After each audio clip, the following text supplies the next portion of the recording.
Ridho mawur mangawawurahan dengaraning ajurit gong maguru gongso tatakaya butala para pangri ing turangga hesti miwang duaja kang kegitir ora kata ingkang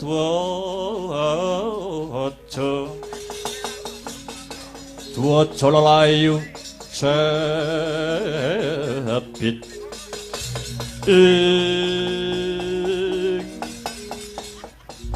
punika sinuwuning Mandura Prabu Baladewa ingkang medal saking kedhaton Ngamarta sembah pangabekti kula katur sinuwun Kang Putra Jangkar Bumi ngaturaken sembah pangabekti kunjuk wa Prabu Balarama semanten ugi kula Kanjeng wa Satria Pringgondani kula pun Gatotkaca cumadong dawuh bekti ku katur ya Pakde bule aku Antasena ngaturke bekti marang Pakde Baladewa ya Anoman lan ponakan-ponakanku bocah bagus, bocah gagah. Antareja Gatotkaca lan bocah degleng Antasena wis ndak tampa. Agawe bombong ing rasa lewat pangestuku ditampani. Paring pangestu sinuwun Mandura kula kalungaken jangka kapatekaken jajara meketing Wardaya miwah ana rah daging kaiwanan. Ya, wis tak tampa Pakde Kosik. Janur Gunung Kadingaran Pakde Mandura miyos saka kedhaton Ngamarta. Kok sajak beneh karo adat saben nitik saka lekering netra jaiting madana kang sarta tepunging wimba kaya ana sing dipenggalih kaya ana sing dipikir babakan apa Pakde dawuh karo ponakan-ponakanmu mbok menawa ana reruwet Antasena bisa ngudari kalamun ana pepeteng Antasena bisa madhangake waduh ketiwasan Antasena ketiwasan piye Pakde Babarna gatine karsa ngene Antasena. Punwa iki mau budhal saka negara Mandura tumuju negara Ngamarta kene. Mung kepengin tilik marang kayuwanane pepunden-pepundenmu para Pandhawa. Lah banjur apa wis ketemu karo pepunden-pepunden Pandhawa, Pakde? Durung Antasena, durung. Malah kepara dina iki pepunden-pepundenmu Pandhawa murca saka praja weh latra jagat Dewa Bathara.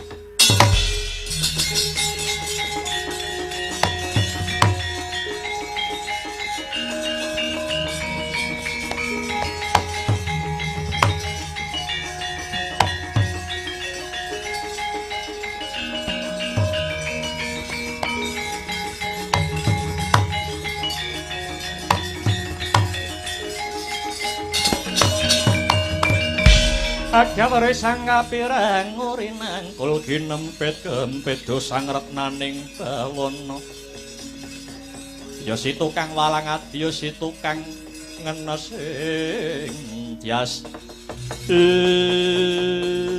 bela dalah ya jagat ya dewa ya Bathara kados sinambar gelap lepat raos sing manah kawula dosinuwun dupi midhanget para kadang Pandhawa ingkang murca saking praja kados pundi menika wa Prabu kados pundi wa Prabu banjur kira-kira ana ngendi Pakde ana ngendi murcane para pepunden-pepunden iki ya Pakde Anoman Antarja Gatotkaca lan Antasena pun waya durung dungkap aku kepengin tilik kayuwananing kadang para Pandhawa awit katemben wae panjenenganing sunyupena utawa ngimpi sajroning impene Baladewa negara Ngamarta kaya ketaman banjir bandang kamangka wong ngimpi kok ngimpi banjir bandang maknane papan mau bakal ana bebaya apa ora ngono senggono mekaten sinuwun menawi mboten sisip anggen kula sinau mula bukanipun manungsa saged ngimpi menika riyen ratuning dewa ing kayangan Suralaya kang wewisik Bathara Guru tumurun ing Arcapada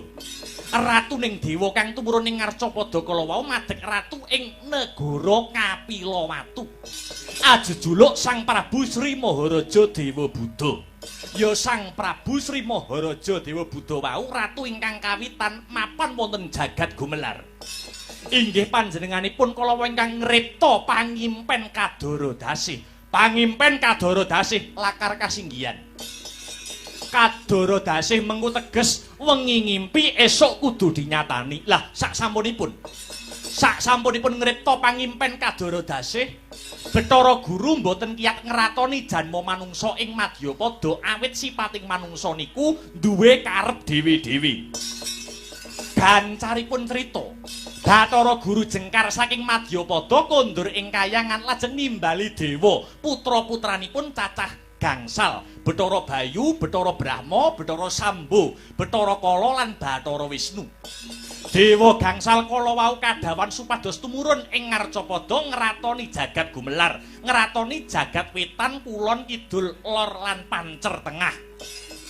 Bathara Bayu madheg ratu wonten jagat wetan ing negara Medang Hawa, jejuluk Prabu Bima Sekti. Lajeng Bathara Brahma madheg ratu wonten jagat kidul ing negari Medanggiri, ajejuluk Prabu Budawaka. Lajeng Bathara Sambo madheg ratu ing jagat kulon madheg ratu wonten negari Medangkawi, jejuluk Prabu Sambaraja. Bathara Kala madheg ratu wonten jagat lor mapan ing negara Nusa Kambana, jejuluk Prabu Kalayuwana. Lah ingkang wekasan Bathara Wisnu madheg ratu wonten pancer tengah ing negara Purwacarita, jejuluk Prabu Sipata. Lajeng dewa gangsal kala wau ngripta impen piyambak-piyambak. Sing diripta sing dicipta dewa lima kuwi mau apa wae Anoman? Mekaten sinuwun. Bathara Brahma ngripta impen papat cacahe kang aran Kawarsita, Kasudarsana, Kacakrabawa, Kadara Dasih. Bathara Bayu ngripta impen ugi cacah sekawan nuringgih turu ngimpi pendhita wali.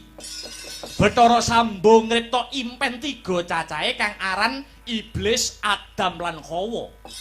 Bathara Kala ngripta impen sekawan cacahe kang aran Kala kali tikus. Kala kali kadal tikus. Ingkang pungkasan Bathara Wisnu. Bathara Wisnu ngripta impen cacah 3 kang aran Titiyani, Gandayani, kang sarta puspa tajem. Oh, dadi pengimpen Titiyani, Gandayani lan puspa tajem kuwi riptane pukulan Bathara Wisnu Anoman. Manut katerangan ingkang kula tampi mekaten sinuwun. Nanging dongeng sedaya kala ampun dipangan mentah kedah diratengi langkung rumiyin. Sejatine dongeng niki namung gambaraken yen to menungsa lair wonten Ngarcapada niku mboten ijen, ning menungsa lair wonten jagat gumelar niku dikanthi anasir papat perkara, utawi dulur papat anasir bumi, geni, banyu lan angin. Inggih bumi, geni, banyu, angin niki ingkang ngancani kula lan paduka sinuwun sarinane sawengine. Ing jagat wetan, jagat kulon, jagat kidul, jagat lor lan pancer tengah. Jlentrehipun mekaten sinuwun. Ingkang mapan wonten jagat wetan niku anasir angin, dewane Bathara Bayu. Milanipun Bathara Bayu dados ratu ngratoni jagat wetan, anasir angin lungguhe wonten wetan. Malaikate Jabarala wernane putih, dina pasarane legi. Mila tumrap wong Jawa pasaran legi niku lungguhe ana wetan. Inggih dinten legi kala wau dinten sing wiwitan. Awit wetan niku saking tembung wiwitan. Salajengipun ingkang ngreksa wonten jagat kidul anasir geni. Dewane Bathara Brahma, malaikate Makahala wernane abang, dina pasarane paing. Pramila paing lungguhe ana kidul niku anasir geni. Ingkang mapan wonten jagat kulon anasir banyu, dewane Bathara Sambo. Malaikate Hasarapala wernane kuning, dina pasarane pon. Pondene ingkang lungguh ing jagat lor menika anasir bumi. Dewane Bathara Kala, kala tegese wanci utawi wektu. Mila ubenge bumi nggenteng wanci ingkang benten, ana padang, ana peteng, ana rina, ana wengi. Anasir bumi dewane Bathara Kala, malaikate Hajarapala wernane ireng, dina pasarane wage. Mula wage lungguhe wonten jagat ler. Ewadene sing pungkasan ingkang mapan ing pancer tengah boten wonten sanes kejawi Bathara Wisnu. Wisnu saking tembung wis manunggal. Wis manunggal cipta rasa budi kelawan karsane, manunggal kawula lan Gustine. Milanipun wernane manca warna, dina pasarane kliwon. Kliwon mapane wonten pancer tengah. Kliwon niku mapane wonten pancer tengah. Mila kena kanggo titenan wong-wong biyen. Wong niku kok pasarane kliwon, dina kelairane pasarane kliwon niku gampang entuk jodoh, ngoten. Arep nyang legi cedhak, arep nyang pon cedhak, arep nyang paing cedhak, arep nyang wagi cedhak. Kliwon niku mergi mapane enten tengah. Wong wedok kok pasarane niku Senen Kliwon adat saben niku gampang diselingkuhi. Nah, wong wedok Senin Kliwon. Mergi riyen niku wonten sejarahe. Dewi Soma niku nggarbini, mriku garwanipun Begawan Respati tanpa gepok singgon menika saged nggarbini. Wong wedok kok Senin Kliwon niku adat saben gampang diselingkuhi. Niku pun rumus wong-wong jaman biyen. Wage niku mapari teng ler, paing niku teng kidul. Ler kali kidul niku kon rukun angel. Wage kali paing niku akure angel, rukune angel. Wong lanang kok pasarane Slasa Wage sing wedok setu paing. Sing lanang Slasa Wage sing wedok setu paing niku kena diarani gehing. Sithik dhewe karo akeh dhewe. Niku kok iso awet nek omah-omah kula wenehi hadiah. Slasa Wage kali setu paing, sithik dhewe karo akeh dhewe niku wong Jawa mboten kenek mergo mboten imbang. Ngono anu man inggih. Dadi para leluhure dhewe iki wis ngripta kaya ngono kuwi. Nuwun inggih, Bu. Sinuwun wangsul dhateng primbakan ingkang ngajeng kula wau. Piye anu, Pan? Mungguh pamrayogamu kepiye? Murcanipun para Pandhawa, kadang para Pandhawa, paduka ingkang sampun ngimpi, paduka sampun nampi wangsit saking Jawata.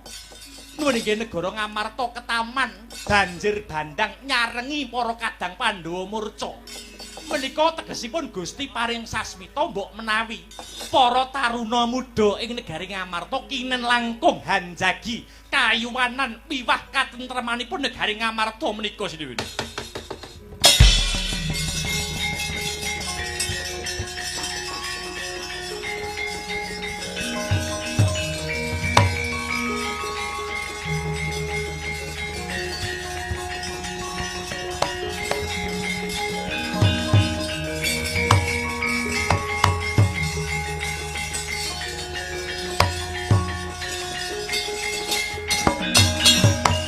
Ya bener Anoman. Mula ayo padha dijaga katentreman praja Ngamarta iki.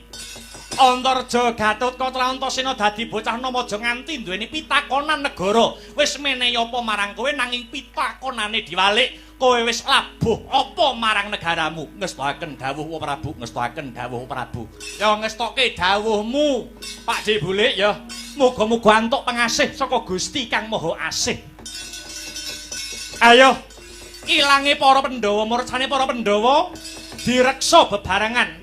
Sapa wae wani ganggu gawe katentremaning praja Ngamarta kudu enggal disingkirake. Pumrekang bala lumares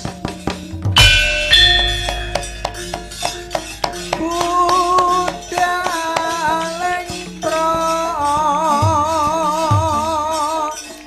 matya kusma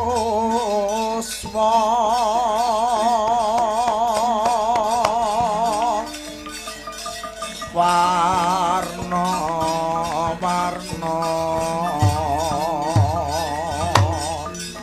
busanane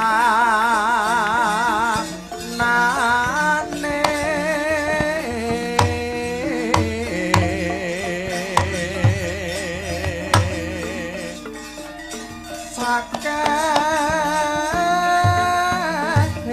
prawadya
Yo. Aku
Kata sang Gatut kaca tinon mabak areka suta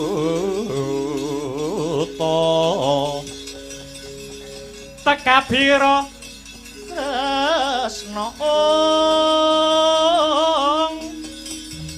Barata manahar muji saktinira Barata manahar muji saktinira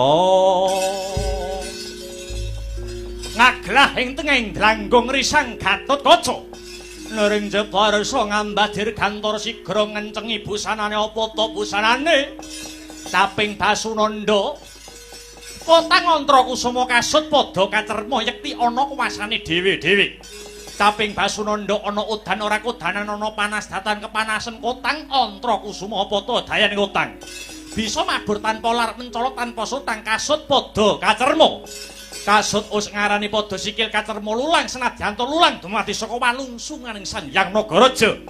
Dayane ngambal masang ngargahi waing sarta ngungkuli pendhita tapa dadya tawa tawi tawar. Pedhang kebusane Raden Gatotkaca sigra tancot lewanda gebrak lemah kaping 3 mlete ing wiyat sumusupe Hima Himantaka.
Andedang gayung kekono Ore sang Ramandaya Patyana yaksa gungcang krama namane wil katak sini jejagi jroning wareh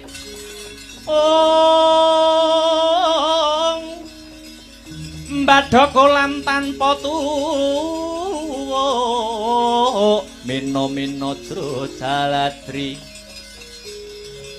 mila gugu saben ari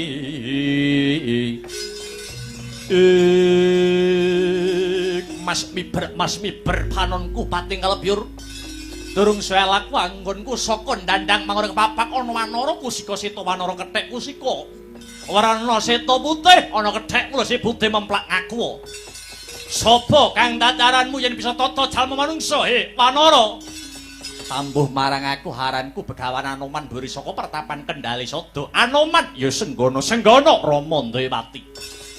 Bali takon ana prajurit segelar sepapan payunge megar kaya jambur barat tumbrak anyarang apa jati angaran. Sapa cecunduk ing laku cat katon cat ora kekesete. Tandya patari durga mburi saka ndandang marang ngore haranku tumenggong salokat katut barat. Salokat katut barat. Sumedya laku marang menyang endi? Penderangan meripatmu kaya duwe niat kang kurang prayoga nyimpang ngiwa utawa nengen sumedya laku arep menyang endi arep bedah negara Ngamarta arep mateni para Pandhawa kang sarta Cindelabangi ora sandadak golek kang ora ana Anoman kang bakal ngerampung apa sing dadi setyamu pernah apa karo Pandhawa dudu sanak dudu kadang yen mati melu kelangan babu arep apa Bedhemu cilik dhuwur mundhek kupat kapite buntut kula tawet jero manuk branjangan. Cengkang kandeling kulitmu jemenggleng sudoanmu. Yen pancen kowe satria sekti tanpa citeguh, tanpa meguru, watak naji copa mantramu. Watak naji copa mantra tumpang setepiat atal sati kawucara kondoso.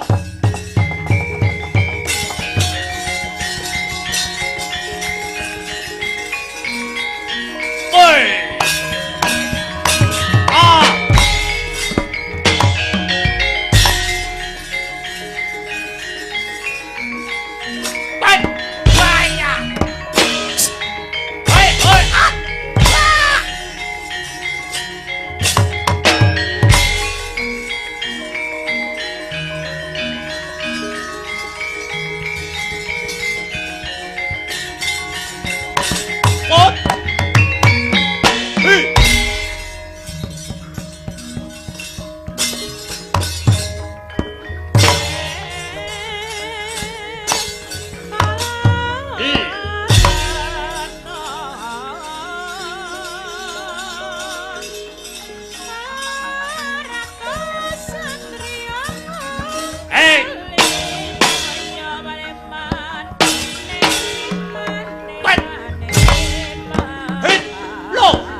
Edan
Kabrabak sro kabrahan nanggeket waja mlendere kumbala sugal wijiling sabdo ing kesmalaning leketing jagat gelah-geleng bumi panusmaning jajelanat sukertaning bawana wadya bala ndandang mangure gulungen genderamu bongkok ana gegawanmu Prabu Darposura kang bakal ngayunake pupuh pranaan pendha 100 bareng ambrus 1000 bareng maju ketandangan Darposura remet dadi ndok pengamun-amun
bajingan.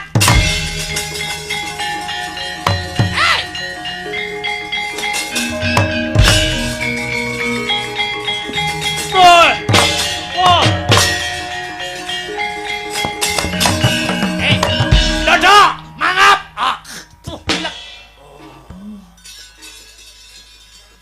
Sopo iki, Sopo iki? Tek ana madya bala murang tata nibani gaman tanpa pamira sapa jenengmu? Aku Darposura Kesete.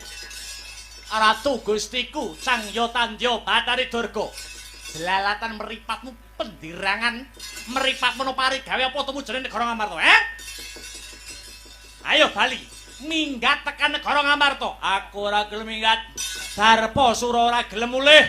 yen durung ngrentengi ndase Pandhawa sak pranakane piye? Piye? Barepa Sura ora gelem bali yen durung ngrentengi ndase Pandhawa sak pranakane kowe ketok gagah ning tanah sabrang. Kowe ketok gagah ning negaramu kono, ning tanah Jawa petuk biantenge tanah Jawa cekel bathukmu sesuk ora iso kumpul karo bojomu.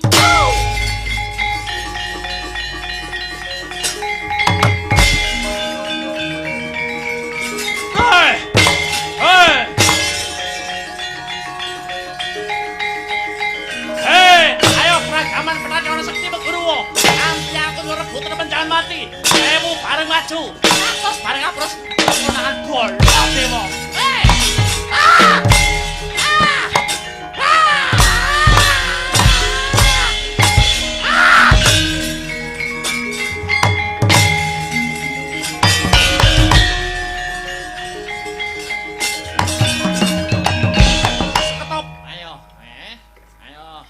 Arep minggat kowe arep minggat nyoh iki sawangan ki apa?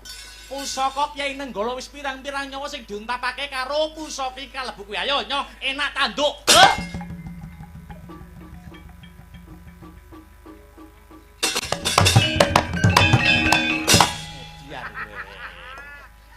Mati tok, mati. Cah mberuwek dilawan.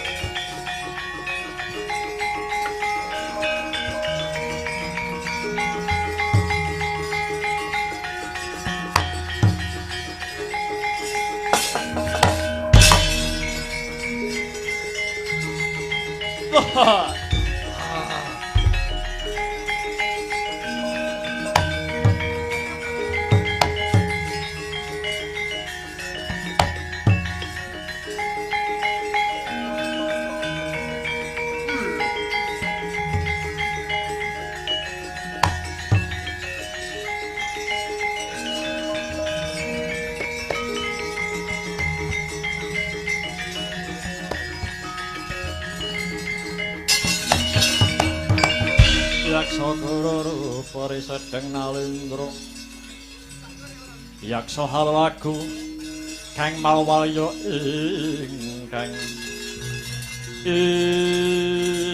weh musik iki lah kok dadi ana barongan metu saka Kedaton negara Ngamarata. Iya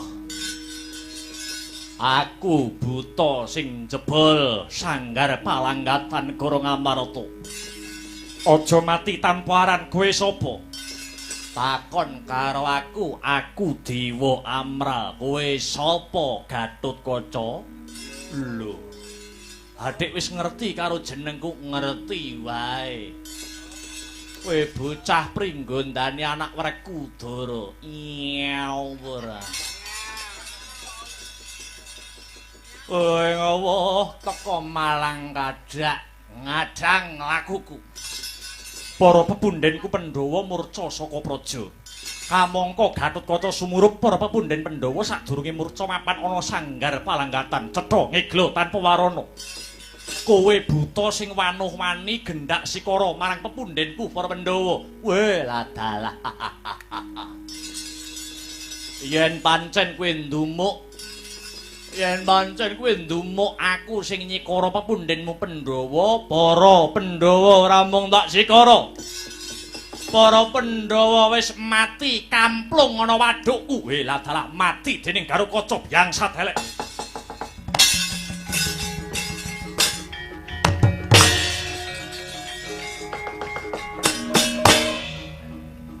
Ayo milih ae.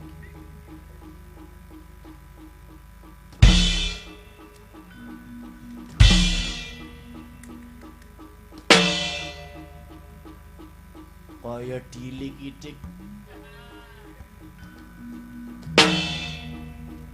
Bat! Hot! Oh, hot! Ah! Ah! Loh! Oh!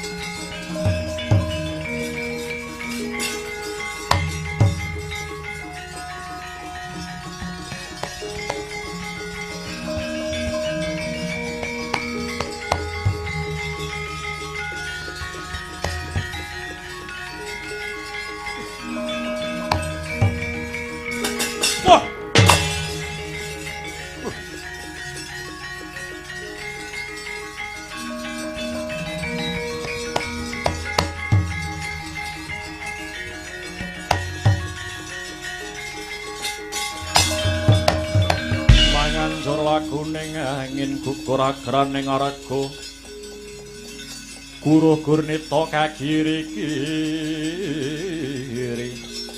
Gatotkaca kleyang-kleyang kabuncanging Maruta Dawa Prabu ngaturi ketiwasan sak murcanipun para pepundhen Pandhawa saking Sanggar Palanggatan wonten buta ingkang gedhene sak gunung anakan ature buta kala wau para Pandhawa pejah dipun untal malang kalian buta kala wau buta wau ngaku jenenge Dewa Amrat ya jagat ya dewa ya Bathara lah kok ora kok tandangi Garwaca kula mboten kuwagang nandingi kasektenipun malah kepara raga kula dipun jawil ngantos kuntal kaprapal ngantos dumugi wonten sahandhap pada paduka Prabu Mandura lah dalah sajake kae dudu buta lumrah buta kae sajake lagi cinaket ing dewa winong wong ing Bathara yen Baladewa sing tumandang ra-orane bakale nasibku ya kaya kowe ora bakal ngrampungi perkara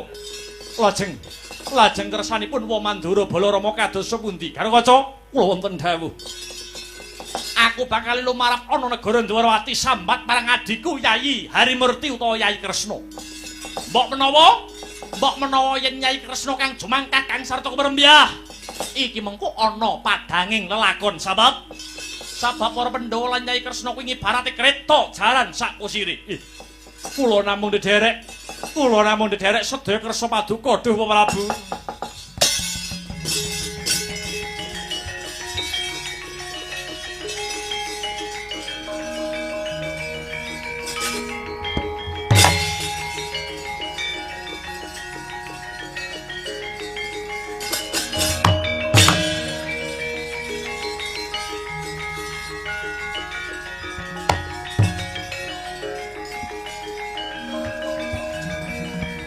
Ora mikir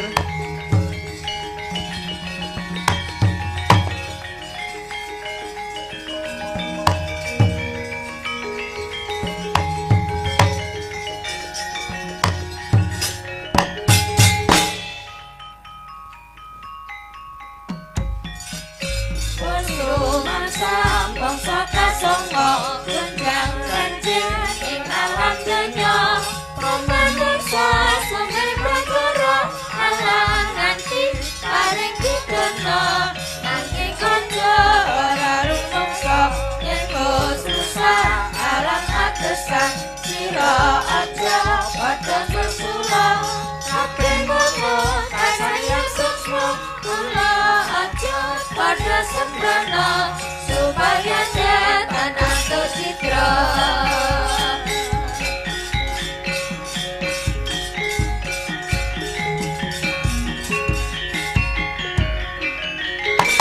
Yayi Kresna aku sing teko di